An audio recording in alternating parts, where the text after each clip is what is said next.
The Book of Ruth, from the Basic Bible, Old Testament, translated by S.H. Hooke. Chapter 1. Now there came a time in the days of the judges, when there was no food in the land. And a certain man went from Bethlehem, Judah, he and his wife and his 2 sons, to make a living place in the country of Moab. And the name of the man was Elimelech, and the name of his wife Naomi, and the name of his 2 sons, Mahlon and Chilion, Ephrathites of Bethlehem, Judah. And they came into the country of Moab, and were there for some time. And Elimelech, Naomi's husband, came to his end, and only her 2 sons were with her. And they took 2 women of Moab as their wives.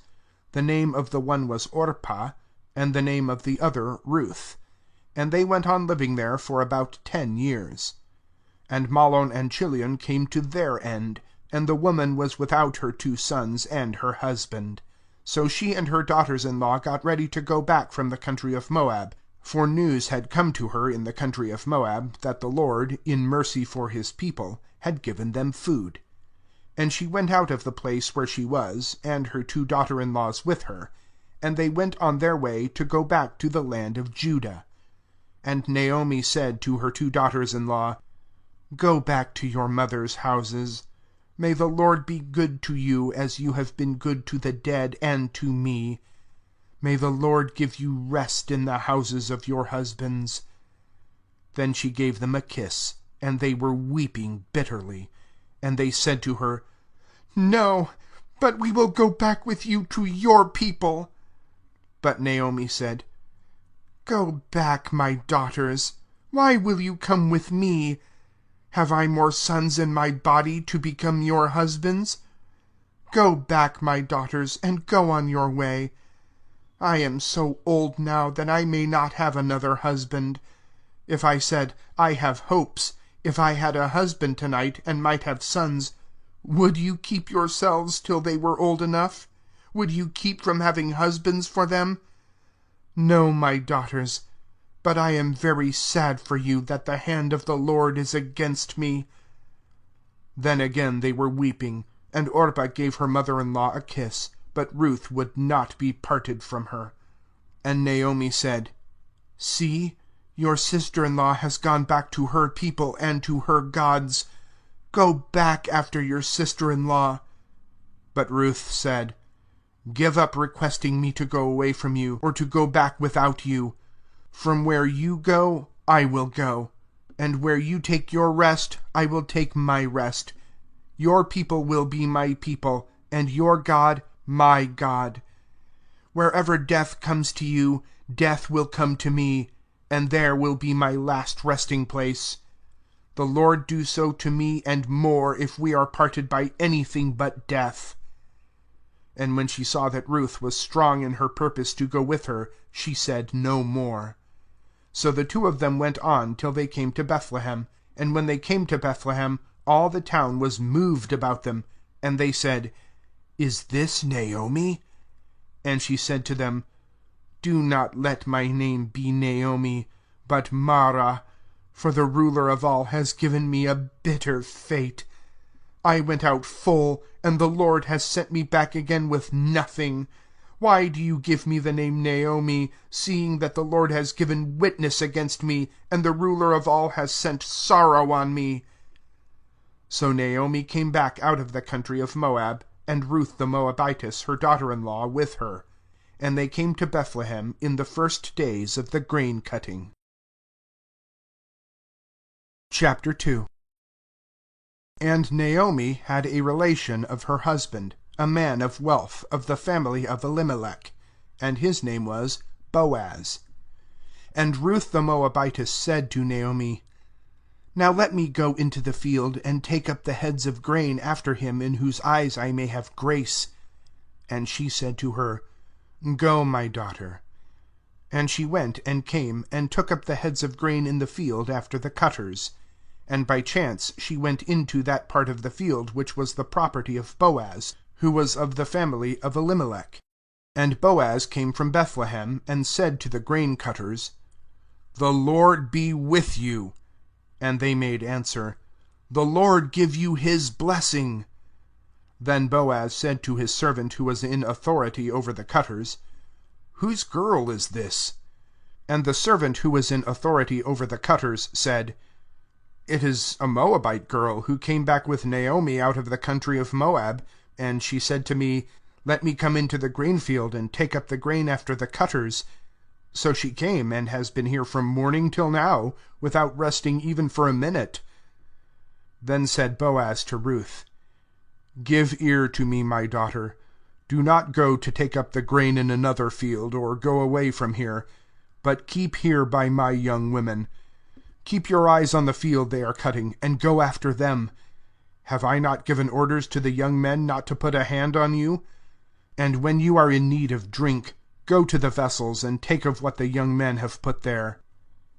Then she went down on her face to the earth, and said to him, "Why have I grace in your eyes, that you give attention to me, seeing I am from a strange people?"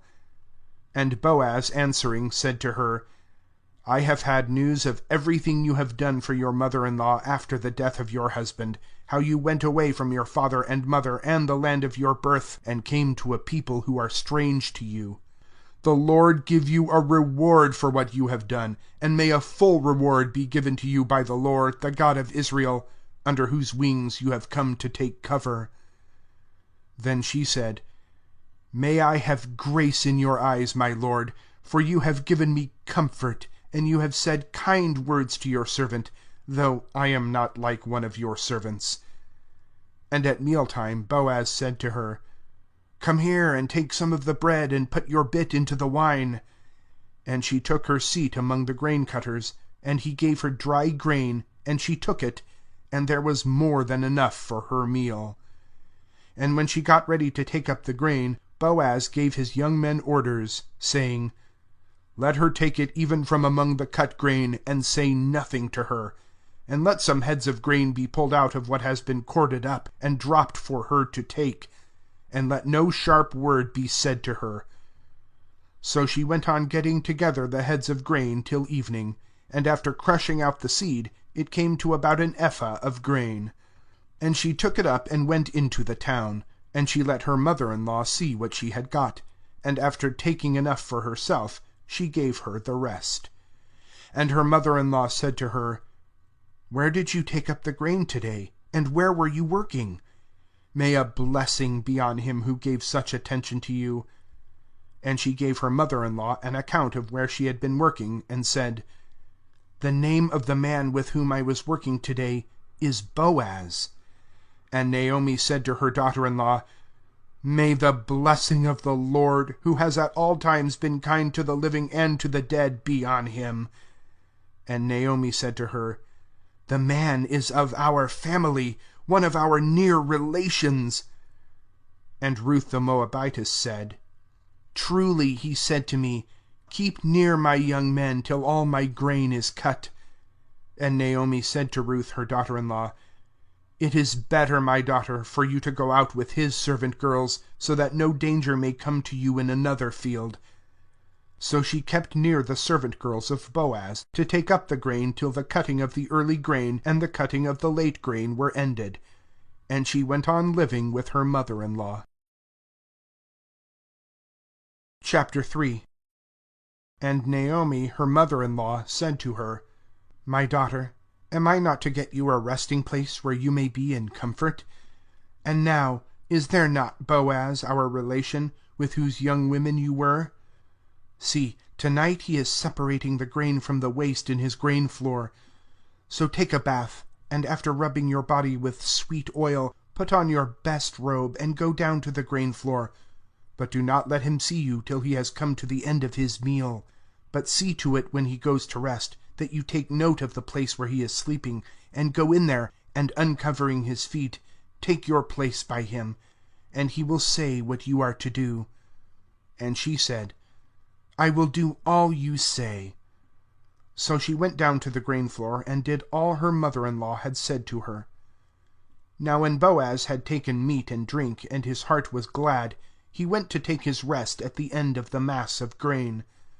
Then she came softly, and, uncovering his feet, went to rest. Now in the middle of the night the man, awaking from his sleep in fear, and lifting himself up, saw a woman stretched at his feet. And he said, Who are you? And she answering said, I am your servant Ruth. Take your servant as wife, for you are a near relation. And he said, May the Lord give you his blessing, my daughter.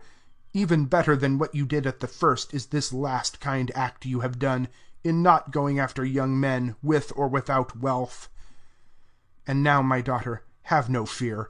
I will do for you whatever you say, for it is clear to all my townspeople that you are a woman of virtue. Now it is true that I am a near relation, but there is a relation nearer than I. Take your rest here tonight, and in the morning, if he will do for you what it is right for a relation to do, very well, let him do so. But if he will not, then by the living Lord I myself will do so. And she took her rest at his feet till the morning, and she got up before it was light enough for one to see another. And he said, Let it not come to any one's knowledge that the woman came to the grain floor. And he said, Take your robe, stretching it out in your hands. And she did so, and he took 6 measures of grain, and put them into it, and gave it her to take. And she went back to the town. And when she came back, her mother-in-law said to her, How did it go with you, my daughter? And she gave her an account of all the man had done to her. And she said, He gave me these 6 measures of grain, saying, Do not go back to your mother-in-law with nothing in your hands. Then she said, Do nothing now, my daughter, till you see what will come of this, for the man will take no rest till he has put this thing through. Chapter 4. And Boaz went up to the public place of the town, and took his seat there. And the near relation of whom he had been talking came by, and Boaz, crying out to him by name, said, Come and be seated here. And he came and was seated. Then he got 10 of the responsible men of the town, and said, Be seated here. And they took their seats. Then he said to the near relation, Naomi, who has come back from the country of Moab, is offering for a price that bit of land which was our brother Elimelech's. And it was in my mind to give you the chance of taking it, with the approval of those seated here, and of the responsible men of my people. If you are ready to do what is right for a relation to do, then do it. But if you will not do it, say so to me now. For there is no one who has the right to do it but you, and after you myself. And he said, I will do it. Then Boaz said, On the day when you take this field, you will have to take with it Ruth the Moabitess, the wife of the dead, so that you may keep the name of the dead living in his heritage. And the near relation said, I am not able to do the relation's part, for fear of damaging the heritage I have. You may do it in my place, for I am not able to do it myself. Now in earlier times this was the way in Israel when property was taken over by a near relation, or when there was a change of owner. To make the exchange certain, one man took off his shoe and gave it to the other, and this was a witness in Israel. So the near relation said to Boaz, Take it for yourself. And he took off his shoe. Then Boaz said to the responsible men and to all the people, You are witnesses today that I have taken at a price from Naomi all the property which was Elimelech's, and everything which was Chilion's and Mahlon's. And further, I have taken Ruth the Moabitess, who was the wife of Mahlon, to be my wife, to keep the name of the dead man living in his heritage, so that his name may not be cut off from among his countrymen, and from the memory of his town. You are witnesses this day. And all the people who were in the public place, and the responsible men, said, We are witnesses. May the Lord make this woman who is about to come into your house like Rachel and Leah, which 2 were the builders of the house of Israel. And may you have wealth in Ephrathah, and be great in Bethlehem. May your family be like the family of Perez, the son whom Tamar gave to Judah, from the offspring which the Lord may give you by this young woman. So Boaz took Ruth, and she became his wife. And he went into her, and the Lord made her with child, and she gave birth to a son. And the women said to Naomi, "A blessing on the Lord, who has not let you be this day without a near relation, and may his name be great in Israel. He will be a giver of new life to you, and your comforter when you are old. For your daughter-in-law, who, in her love for you, is better than 7 sons, has given birth to him." And Naomi took the child, and put her arms round it, and she took care of it. And the women who were her neighbors gave it a name, saying, "Naomi has a child." And they gave him the name of Obed. He is the father of Jesse, the father of David. Now these are the generations of Perez. Perez became the father of Hezron, and Hezron became the father of Ram, and Ram became the father of Amminadab, and Amminadab became the father of Nahshon, and Nahshon became the father of Salmon, and Salmon became the father of Boaz, and Boaz became the father of Obed, and Obed became the father of Jesse, and Jesse became the father of David. The end of the book of Ruth.